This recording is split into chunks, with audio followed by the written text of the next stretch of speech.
Does he know he's streaming? Fuck yeah, he knows he's streaming. Set this up for the last 26 million hours. Of course I know I'm streaming. Get your sets out in the chat, boys. Oh, Reba. So we're going to be opening 7-5 suited because we're on a table of bitches. Yes, we've got him, boys. We've got him now. Damn, he's played back against our 7-5 suited. Guys, shh, type shh in the chat. I would just like to quickly say before you watch this highlight reel, first of all, you can click on the timestamps below and it will take you to whichever conversation topic you might find interesting. Second of all, we speak about Hannah's new offering of her therapeutic techniques. And if you want to get in contact with her, which you'll find more details in the video, then you can email her, and I'll leave her email in the description below. And thirdly, we speak quite a lot about drugs. Hannah and I have both had a lot of experiences with a lot of different drugs, and I would just like to make it absolutely clear that Hannah and I both don't do drugs anymore, and I do not condone the use of any recreational drugs. That's not to say that I think that everyone that takes drugs is doing a bad thing, but my personal opinion is that it's net minus EV in almost all circumstances, but with exceptions. For instance, if you have a terminal illness or something along those lines, I'm not going to slap the marijuana out your hand, or at least tell you to slap it out your own hand. So just like to make that clear, because I know a lot of people do listen to what I say, even if a lot of people don't, and it's something that's very personal to me, and I don't want people to have terrible experiences with drugs just because of something they heard me say. Oi, no. Where the fuck is everyone? Anyway, we're coming to say, shut out. We're coming to say hi. Guys, so we're spreading some love today. We've got a few intentions of stuff we want to talk about. We're going to get some highlight reels going. First person to ask the most interesting question gets... What should we give him? $10. I'm saying it now. Most interesting question in the next 2 minutes gets $10. Hannah can be the decider. How much for the least interesting one? I think that might be the most interesting question so far. How much did she cost? Too much for you! Get out of here, Shark Eater 2! Congratulations, Pixodies. Pixodies, you've done it. Oh my god, he's got the Asian man's shocked face. Mildly racist emote, but I do love it. So let's answer the question. What has taken up too much of your life? My phone. Oh, that's currently what's taken up too much of your life. I can name like three... YouTube has taken up too much of my life. Guys, I used to never watch YouTube. I literally never used my account, and then Hannah introduced me to it, and I'm more of an addict. No, I'm not more of an addict than her, but I watch a fucking like chess YouTube, politics YouTube, poker YouTube. It's a lot of my life right now. I gotta be honest. And I used to be a productive motherfucker. And he didn't read the comments. Yeah, I didn't read YouTube comments, which is now the main thing I wake up for in the world. What else? What are we going to try and do as a society? You guys can join me on this. Once we conquer homelessness. It's for you. It's for me. So I would say the main thing is, well, Thrive is going to be my charity where we're going to start the charge, the head of the javelin, where we're going to tackle homelessness in the UK. And I think in the next 5 years, we have a really good shot of being able to completely annihilate homelessness, crush it.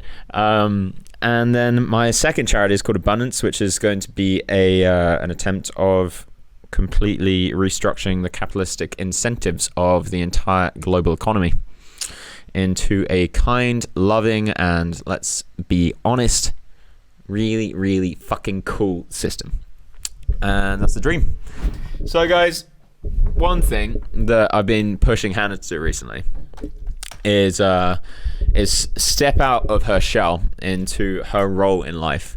And anybody that's read that cool book by that Spanish dude, what's it called? Paulo Coelho or something. What? It's called The Alchemist. Anyone that's read The Alchemist by Paulo Coelho knows that we all have what the Arabs call a maktub. We all have a path. We all have a kind of life mission that we can listen to the universe, take hints from the universe, and follow until we reach the point where we can fulfill all of our dreams, our destiny, and our fate. I love that everyone goes quiet when I start speaking about this shit. Hannah's maktub, Hannah's goal in life, Hannah's mission is within the philanthropy sector, but it's different to mine. She has her own ideas that we've been working on behind the scenes. Do you want me to say roughly what it is? What do you want to say? Me? Okay. It's going to be tackling a lot of people who have been disenfranchised, traumatized, and otherwise confuddled. That's not a good word to say. Otherwise messed up from being in sexually abusive situations, whether that's being in sex trafficking, whether that's being forced into sex work, or people that have been sexually abused in their relationships. That isn't the full scope of it, but that is going to be at least a large part of it. Hannah, obviously, speaking from a lot of personal experience, having learnt a lot about it, having learnt a lot about how to tackle it, she has a lot of pretty funky ideas about how to help people in these situations. And I think can have been able to offer her quite a lot of good structure in coming up with systems where we will be able to tackle some of these huge pressing issues which plague our societies. So that's part of her maktub. I feel like I'm getting that word wrong. Haven't really read it since I was maybe like 19. So somebody correct me if anyone speaks Arabic in the chat. Another part of her maktub is to work as a psychologist or a healer. Don't use that word. So the word psychologist, Hannah apparently doesn't like. No, okay. Oh. Your mic. I think that word should be used for somebody who is studying psychology, not for somebody like me that was studying it and is now no longer. Agreed. All right. Not psychologist. We won't use that. But the word healer has its own weird connotations around where I was like, ooh, what are you going to do? Put a crystal up my ass? You know? So the words are obviously, they can be used in whichever way you want. And Hannah, like me, although she did go into an official education in psychology, she became quite quickly, let's say, disenfranchised by the modern therapeutic techniques and the limitations around it. She is incredibly skilled at helping other people and helping other people in a lot of different domains of their life. So these domains might include specifically maybe helping them with their romantic life, maybe with their familial life, and maybe just working on themselves as well. And she has a kind of intuition that I've never, ever seen before. Ever.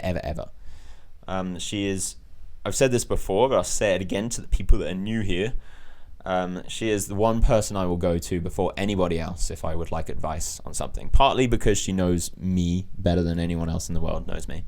But this thing's meant to be around here. But partly, apparently it protects you from the peas.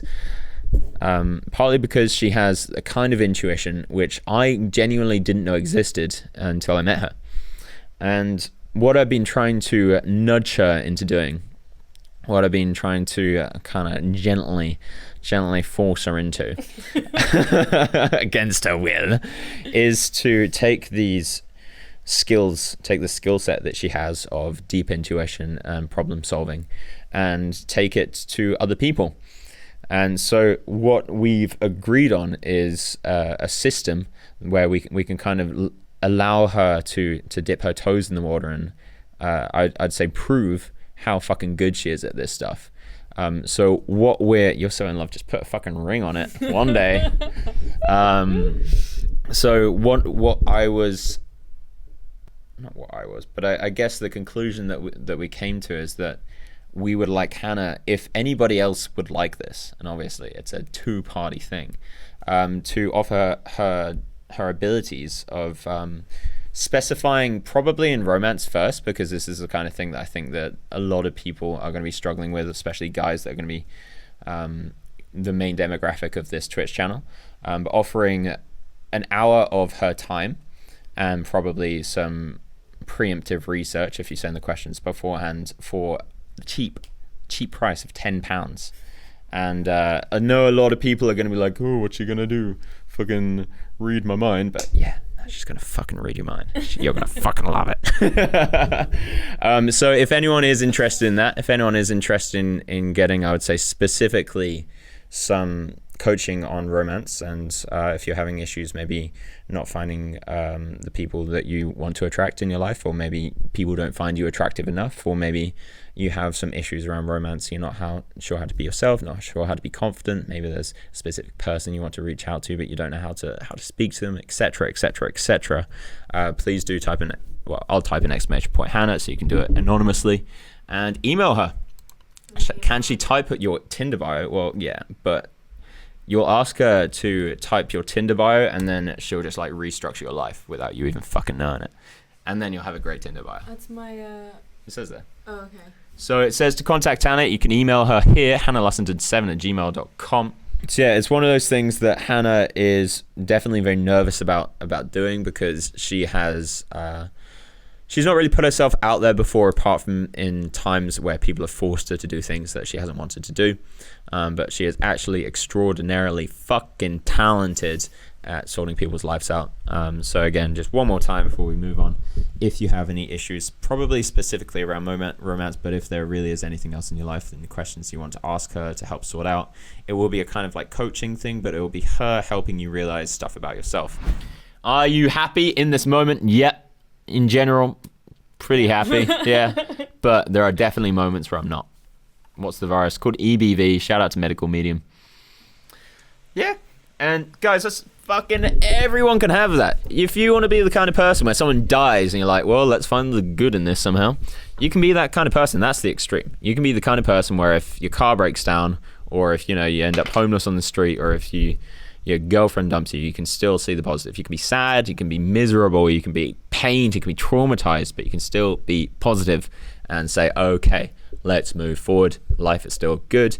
Even if life sucks in this very moment, it's still going to teach me a fucking good lesson. And yeah, it's pretty legit. Happiness is a low goal, but it's also maybe the most important goal. Who knows? Because happiness is something that a pig wants to be. I feel like it was a very famous philosopher, maybe the Dalai Lama, that said this, but no, so somebody said, this is where it seems like they were contradicting themselves. Some Buddhist philosopher was like, happiness is what a pig can be. What, you just want to be happy? That's, come on, you can do better than that. But the Dalai Lamas were like, hey, happiness is actually kind of like one of the biggest meanings or purposes of human existence. It sounds like they're contradicting each other, but they're not. All right. What is your most what is the most embarrassing moment you've ever had? Most embarrassing. Number one most embarrassing moment you've ever had in your life. $10. And you can type a paragraph. We'll give you a few minutes for this one. Go and really think, meditate, and it's got to be real, guys. 10 minutes? It's got to be real, because you'll get some bad karma if it ain't real. Was having sex with my girlfriend when my grandma came in and dropped her fake teeth. True story. Where does she drop the fake teeth? And was it like a mic drop kind of moment, or was it like a... She was like... And then they fell out. Gravity did his part. Being caught cheating on something against Charlie on live stream, and he still beat me. It was you. I forgot about that. He was cheating against me in chess. So you can use an engine. So basically, no human can beat this engine. And he lost because he ran out of time. And I beat him on time. That was beautiful. Once I had a bad trip on psychedelics and ended up taking my clothes off and walking around my house while my mum and cousin... You took psychedelics whilst your mum and cousin were there? Jesus Christ. Then I started to believe I was God being there. And actually, I'm not being there. I believe I met God. And said great things are going to happen. We were going to explore space. I think I believe it. Yeah, it's a good one. That's a good one. Your fate is in her hands. $10 goes to...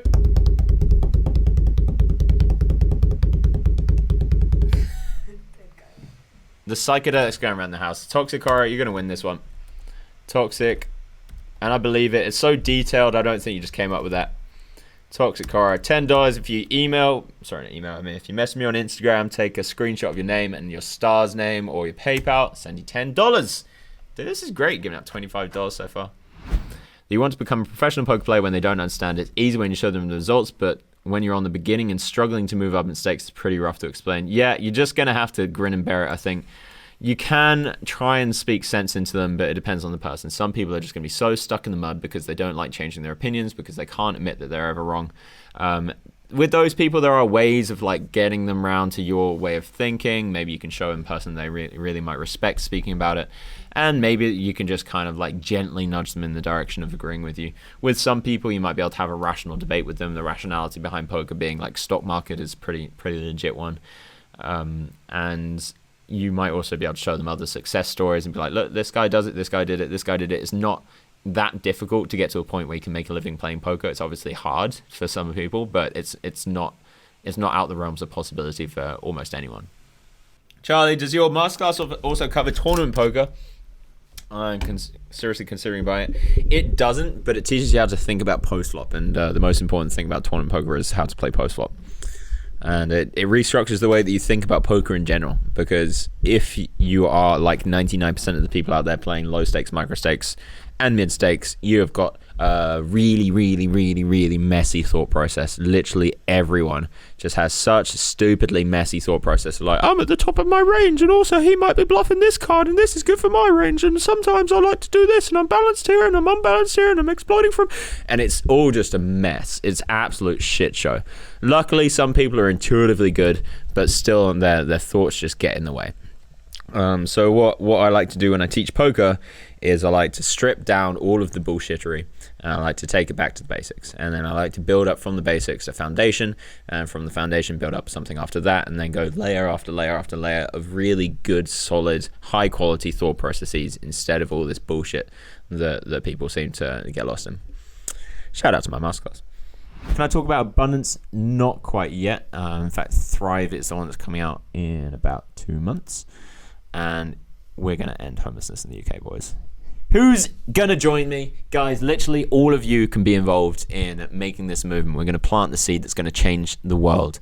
We are going to be the people, this generation, this movement are going to be the people that first will end homelessness in the UK, and that is just going to be the beginning. Was God chill? Okay, so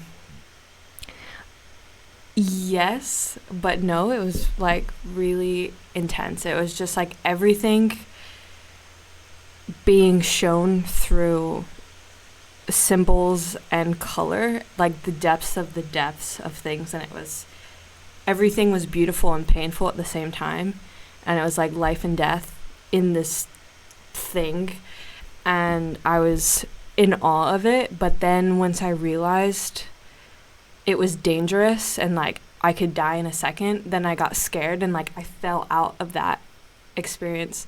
So I guess God was chill. Damaging drug. What has been the most damaging drug? That's a tough question, because I was really addicted to weed, which sounds crazy, but I was really addicted to weed, and I would do anything just to get high and just to be completely blitzed out. And to the point that I was really horrible to people, Charlie included, and it caused a lot of damage in relationships, and losing a lot of time and experience and stuff like that. But I was also quite addicted to MDMA, and I did kind of similar stuff, but not as intense as weed. And the other one that is a contender is Coke, where I overdosed and I almost died. So I don't know which one takes the case. Psychedelics might be a contender as well. The trauma you got from it. That's very true. Trauma from psychedelics. Oh man. Oh man. Yeah, psychedelics have been a bit crazy. So let's pretend that this statement is true for a second. Everyone alive has, or everyone that gets to live a life, you know, if they don't die at birth or if they don't die when they're super young, has a life mission or a life path.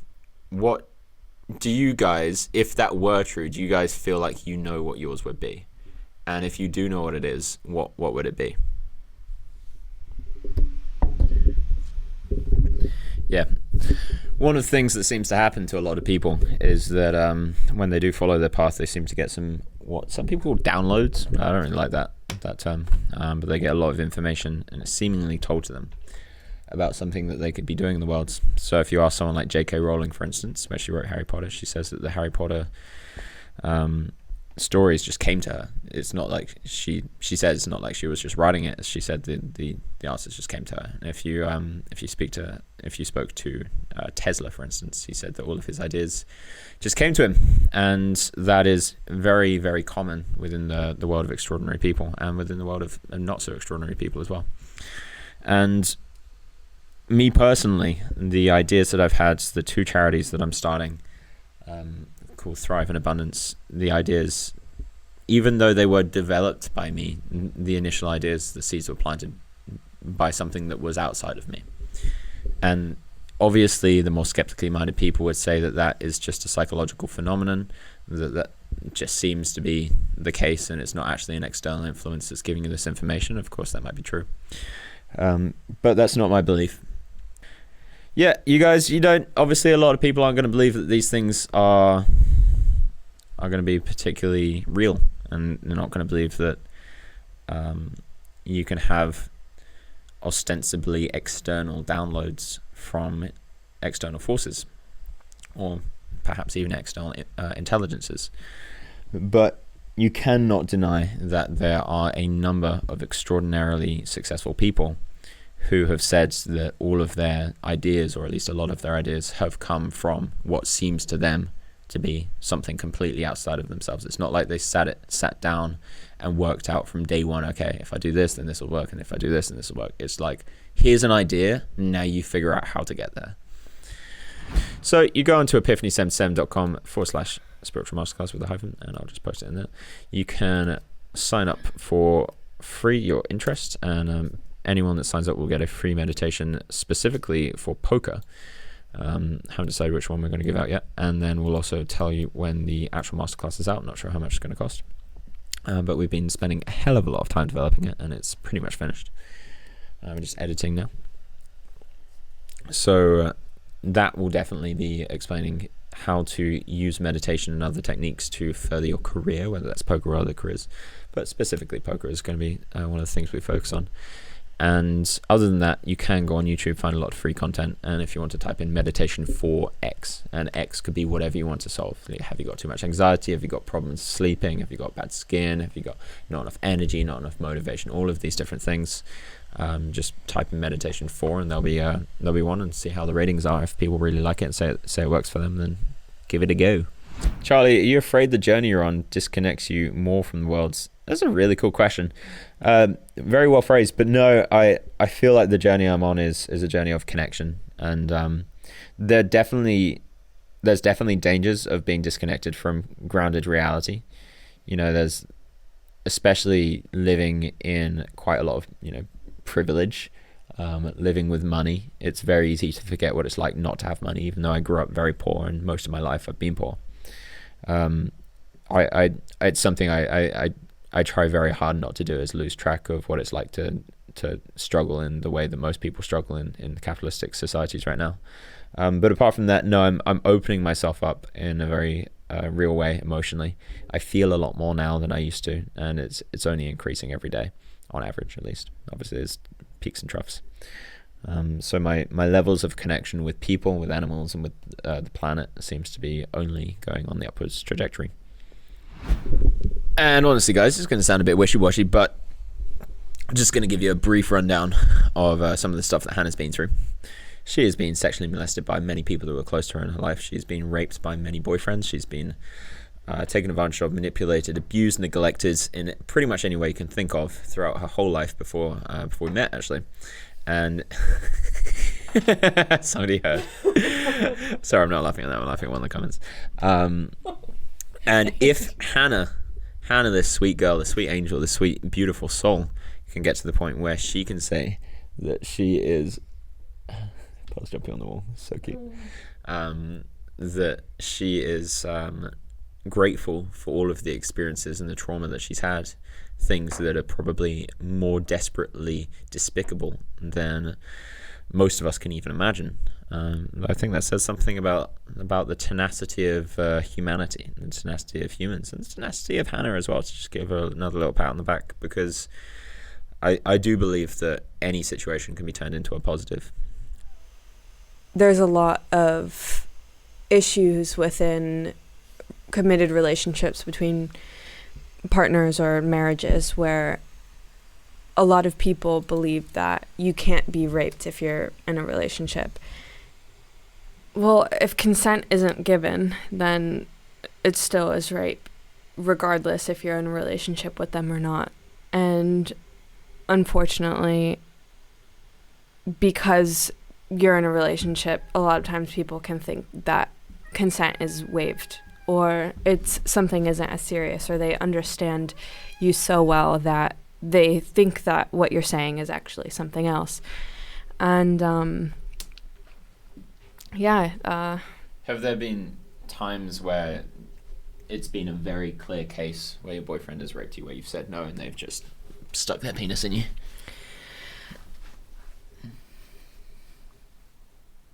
Well, it was like, no, I don't want to have sex. And it's like, well, here, drink alcohol.